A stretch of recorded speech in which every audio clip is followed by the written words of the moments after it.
Guys, നമ്മുടെ മാമ്പഴപ്പുളിശ്ശേരിയുടെ മാങ്ങ ഇവിടെ ഉണ്ട്. ഇനി മാങ്ങ നമുക്ക് വൃത്തിയാക്കണം. ചെത്തി അതിനുവേണ്ടി നമുക്ക് മാങ്ങ ഇവിടുന്ന് കിട്ടിയേ. മാങ്ങ നമുക്ക് തന്നത് ഞങ്ങളുടെ ഷീജുവാണ്. അതെ, ഞങ്ങളുടെ മമ്മയുടെ അനിയത്തിയാണ്. ഞങ്ങൾക്ക് വേണ്ടി മാത്രം കുറെ മാമ്പരം ഞങ്ങളുടെ ഷീജു മാറ്റി വെച്ചത്. അപ്പൊ നമുക്ക് മാങ്ങയൊക്കെ ഒന്ന് ക്ലീൻ ആക്കാം. അപ്പൊ നമ്മള് മാങ്ങ വൃത്തിയായിക്കൊണ്ടിരിക്കുകയാണ്.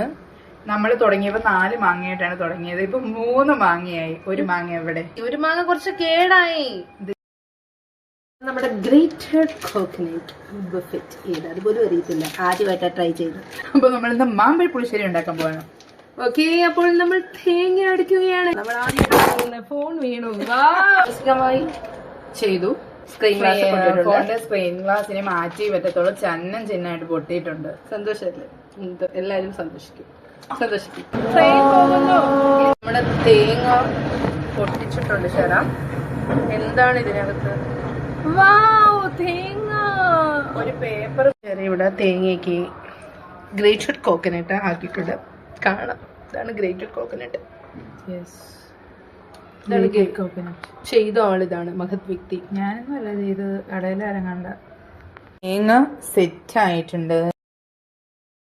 എന്തൊക്കെയോ ഉണ്ടായിരുന്നു, അപ്പൊ ഞാൻ ചുമ്മാ അതിട്ടിട്ട്. ഓക്കെ, ആവശ്യത്തിന് തെഞ്ഞു മാറി നമ്മള് മിക്സിയിലിട്ട് അടിച്ചെടുക്കാം. അത്രയ്ക്കുണ്ട് ഐശ്വര്യം. കറണ്ട് പോയി, തേങ്ങ അടിക്കാൻ പറ്റത്തില്ല. ഇനി എന്ത് ചെയ്യും? നമ്മളിനി എന്ത് ചെയ്യും? നമ്മുടെ മാമ്പഴപ്പുളിശ്ശേരി വെള്ളത്തിലാവും. അതെ ഗേസ്, നമ്മുടെ പ്രാർത്ഥന പോലെ കറണ്ട് വന്നിരിക്കുന്നു. ഇനി നമുക്ക് മിക്സിയിൽ ചാടപ്പെടാൻ അടിച്ചെടുക്കാം. ഇനി ബാക്കി പിന്നെ കുറച്ചു നേരം. അടുത്ത ട്രിപ്പും മിക്കവാറും പോവാൻ ചാൻസ് ഉണ്ട്. ഇവിടെ പണി നടക്കുകയാണ്, അതുകൊണ്ട് അതിന് മുന്നേ നമുക്ക് അടിച്ചെടുക്കാം.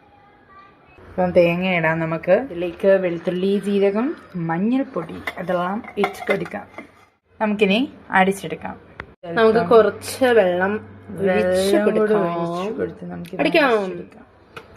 മാമ്പഴപ്പുളിശ്ശേരി ചേർക്കാനുള്ള അരപ്പ് റെഡി ആയിട്ടുണ്ട്. നമ്മൾ ആ മിക്സിയിൽ അടിക്കുന്നതെല്ലാം അങ്ങ് വേഗം അടിച്ചെടുക്കുക, കാരണം കറണ്ട് എപ്പോൾ വേണമെങ്കിലും പോവാം. ഈ ചട്ടിയിലെ വെള്ളം എല്ലാം പോയിട്ടുണ്ട്. നമുക്കിനി നമ്മുടെ മാങ്ങ, അപ്പോൾ നമ്മുടെ മാങ്ങ ഇതിൽ വരട്ടെ. യെസ്, മാങ്ങ ഇതിൽ വന്നിട്ടുണ്ട്. പിന്നെ നമ്മുടെ ഇതായിട്ട് വെച്ചിരിക്കുന്ന സാധനങ്ങളൊക്കെ അങ്ങോട്ട് എടുക്കാം. ആവശ്യത്തിന് വേണ്ടത് വെള്ളം ഒഴിക്കാം. എനിക്കിവിടെ ആവശ്യത്തിനും അനാവശ്യത്തിനും കുറച്ച് വെള്ളം വേണം, കാരണം എനിക്ക് ചേറ് വീടും എന്ന് നോവരരുത് കേട്ടോ. ഇനി നമുക്ക് ആവശ്യത്തിന് ഉപ്പിടാം.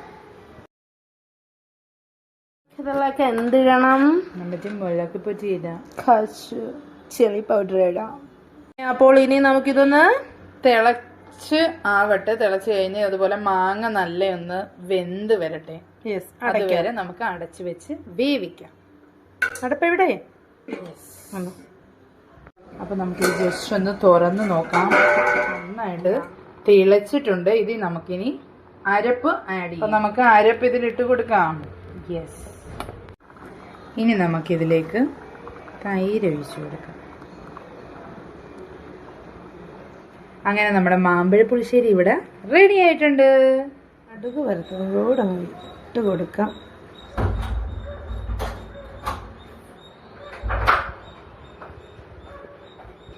അപ്പം നമ്മുടെ ഫുഡൊക്കെ റെഡി ആയിട്ടുണ്ട്. നമുക്കൊന്ന് ഫ്രഷ് ആയിട്ട് വന്നിട്ട് കഴിക്കണം. ഓക്കെ, അപ്പൊ നമ്മളിനി കഴിക്കാൻ പോവാണ് ഗൈസ്. നമുക്ക് മാമ്പഴ പുളിശ്ശേരി ഇട്ട് ഒരുപാട് ചോറുണ്ടാലോ.